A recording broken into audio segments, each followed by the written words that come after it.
the flood. Many years passed, and many people lived on the earth, but they had become very wicked, and stole, and lied, and cheated one another so badly, that God became sorry that he had made such people, who were causing such terrible trouble, and he decided he would destroy them all. But there was among them one man who was good. His name was Noah, and God loved him. So he spoke to Noah and told him what he was going to do. He would send so much rain that there would be a great flood, and it would drown everything on the earth. When Noah heard this, he was very frightened, but God said, "Don't worry, Noah, you are a good man, and I won't destroy you or your wife, or your sons, or their wives. But you must do exactly as I tell you, so that when the flood comes you will be saved." God told Noah to build a great boat called an ark. It was to be 450 feet long, 75 feet wide, and 45 feet high. It was to be made of cypress wood, covered with reeds and coated with tar both inside and out. Noah cut and sawed, and bent and shaped. He built 3 decks, cut a large door in one side, and put a window in the top. The people who lived nearby laughed at Noah while he was building the ark. "Why build a boat here? We're nowhere near the sea. You must be mad." But Noah paid no attention. God said to Noah, "This big ark is not only for you. I want you to go out and collect a male and a female of every kind of animal and bird and reptile, and take them into the ark with you. Now go and gather all the food you can find for you and for them. You will need enough for a long voyage."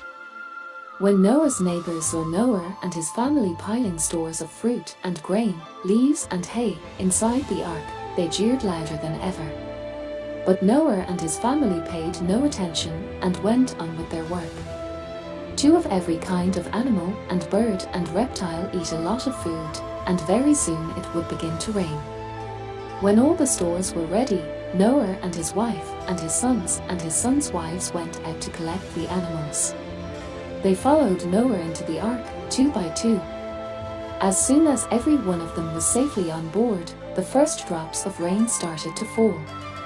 It rained and rained. Quite soon the ark began to float, but the water rose and rose until it covered even the mountain tops, and every living creature that was not on the ark was drowned. But it still rained. It rained for 40 days and 40 nights, and after it had finally stopped raining, the flood waters went on covering the whole earth for 150 days. Then God thought of Noah and the ark, and he made a strong wind blow, and the flood waters gradually went down. At last the ark came to rest on the top of a mountain. Noah began to send out birds to see if they could find dry land, but they could find no place to perch. Finally one day Noah sent out a dove, and that evening the dove came back with an olive twig in its beak. Some parts of the land were dry again. The next time Noah released the dove, it did not come back at all, which showed Noah that it was now safe to leave the ark. So Noah and his family, and all the creatures they had taken with them, came out of the ark onto dry land, and Noah built an altar and offered a sacrifice of thanksgiving. God was pleased, and he blessed Noah and his family and told them to have many children and fill the earth with people again. God said, "I will make a promise to you and all your children. I will never again send a flood to destroy everything. I will put a rainbow in every rain cloud, and whenever you see it, you can remember my promise, which will last forever."